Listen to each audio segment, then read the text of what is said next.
Well, Maria, just in the last few minutes, police here in Ottawa have been handing out these flyers to the demonstrators that basically says, well, you got to leave now or you might be arrested.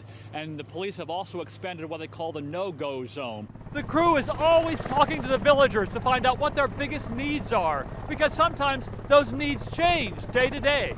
A lot of people really came down here on bikes and on foot. They came sprinting down here because they wanted to be a part of this moment. They wanted to say, hey, I was here in downtown Philadelphia when the votes came in here in Pennsylvania that put Joe Biden over the top. What are we seeing there? Kalev, this is some of the damage from last week's rioting and the fires that took place. In some cases, entire blocks, as you can see here, were destroyed by the fires. The good news is the last couple of nights here in Minneapolis have been far more quiet. But we did start to see people ascending the Capitol up to the upper level where the windows are once they had breached the perimeter. The police set forth for them. There was pepper spray used on the demonstrators as they breached that. Tell us a little bit more about how this funeral is going to take place. Isabel, the most important attendant of all, just arrived. George Floyd himself arrived in the casket. You can see back there the hearse just pulled up.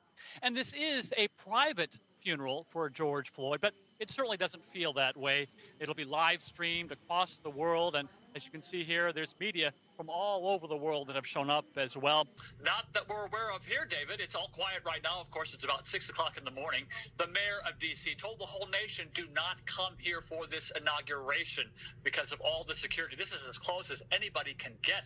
And also, the traffic is terrible here. All the streets, many of the streets are shut down around the Capitol. They're leaving all kinds of things here. And, you know, even though all of these kind of look the same, all the flowers, there's a teddy bear there, the posters, the balloons, and each of these candles, they really do tell a story. Each one tells a story of the individual who thought enough to come up here today and last night to leave this. And that's the message that you're getting from a lot of people here. There's a DJ out here right now, out here at City Hall, and right next to me is Bill Dalton. You are a Biden supporter. You know, you're a big guy. You've got your pit bull here right next to us, but I see you tearing up. Why? It's noisy and gusty and dusty. It feels rushed and chaotic, but it's maybe the most beautiful sight in the world. Thank you. God bless you. Welcome. For villagers in remote areas, there's a non-stop need for food and shelter. Our biggest need is a place to sleep. As you can see, we are outside in the cold. Thousands of tons of donated goods are pouring in from around the world, from tents and baby diapers to a single small box of donated beanie hats from America to the arrival on Tuesday of Japan's first government shipment, 18 tons of donated goods, including a portable field hospital. Not only personally, but all over the country, everybody who saw those scenes on the TV got their hearts broken, and they all wanted to help. After a couple of chaotic days in the beginning, Incirlik Air Base has streamlined the collection and distribution process. Every time a helicopter arrives, airmen race to line up and load up the goods. About 200 flights are going out each day, and we're on this one, carrying about 2 tons of goods, headed to 3 remote villages that are tough to reach by car. No seats or seat belts on these packed flights, barely enough room for people and boxes.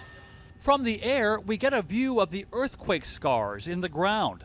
The fault lines run so close to these villages. As the helicopter descends, the villagers rush out. We talked with one man who actually chose to live here with relatives because his apartment in the city was damaged. 10 minutes before the helicopter arrived, I was praying, and another small quake hit. I immediately went outside. Aftershocks are continuing. We got used to it, but the children are scared. The crew is always talking to the villagers to find out what their biggest needs are, because sometimes those needs change day to day. Within a few minutes, the villagers have a new lease on life. They wish the crew well and wait for their return. Andy Roesgen, TRT World, Adana. Outside an abandoned hospital in Hatay, a stray dog is just a brief distraction as U.S. soldiers race to build the first American military field hospital to treat earthquake victims. It'll have 100 beds, an operating room, an emergency room, and pediatric and obstetrics services. It's just powerful. It's people helping people, and to be able to just be part of it is extremely rewarding. And to give back to our allies, it's just you almost can't describe it. It's the medical infrastructure that's lacking in this region right now, especially after the earthquakes of February 20th knocked out service to this regular hospital building next to the field hospital. But still on duty are Turkish medical teams, who has really been doing an amazing job working on health systems, even in the middle of a tragedy that has impacted their own staff, their own doctors, their own families and communities. The Turkish government asked the U.S. military to build this field hospital and then turn it over to Turkish personnel to operate. They're calling it a turnkey operation. We were talking with the Turkish Health Ministry about a need for a place to provide advanced health care. The idea of a field hospital came about in coordination between U.S. and Turkish health ministries. From the time the Americans first stepped on this empty parking lot, like a blank canvas, to getting these 24 tents erected was just 24 hours. They'll treat their first patients here in less than a week. I was under the impression that once you put up the tents, that means it's done. No, there's actually a lot more that goes into it with the different medical equipment. They will bring it in, and then we will turn it all over to the Turkish health officials. Even after the Americans turn it over to the Turkish personnel and train them on the equipment, they'll stay on to help out for a while. I thank them all so much. They came from another country and they've been working here non-stop. It's all part of an American commitment, including close to $200 million in aid that the U.S. government says will continue for as long as it takes. Andy Roesgen, TRT World, Hatay. Another noisy night of protesting here in Louisville, Kentucky after that decision from the grand jury regarding Breonna Taylor.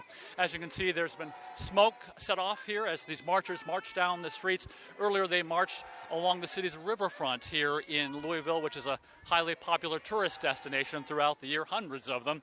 And I should be able to walk and do what I do without having to worry about the police trying to kill me every time I walk out the house. Do you look at Breonna and think, that could have been me? Of course. I think it could be anybody, for real.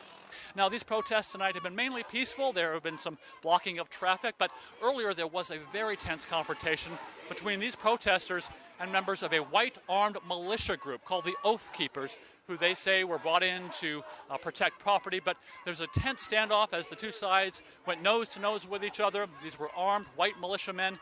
But in the end, the two sides broke up with no shots fired. What do you think of all this and the confrontation here? People have the right to protest, keep it peaceful, we'll keep it peaceful, and we're all good. Now, in the meantime, we should note that the FBI is still investigating this case here in America and still yet might file charges against those officers, including civil rights charges in the Breonna Taylor case. In the meantime, these marches and protests continue on, although it is mainly peaceful for the night. We'll keep watching here in Louisville, Kentucky for Euronews.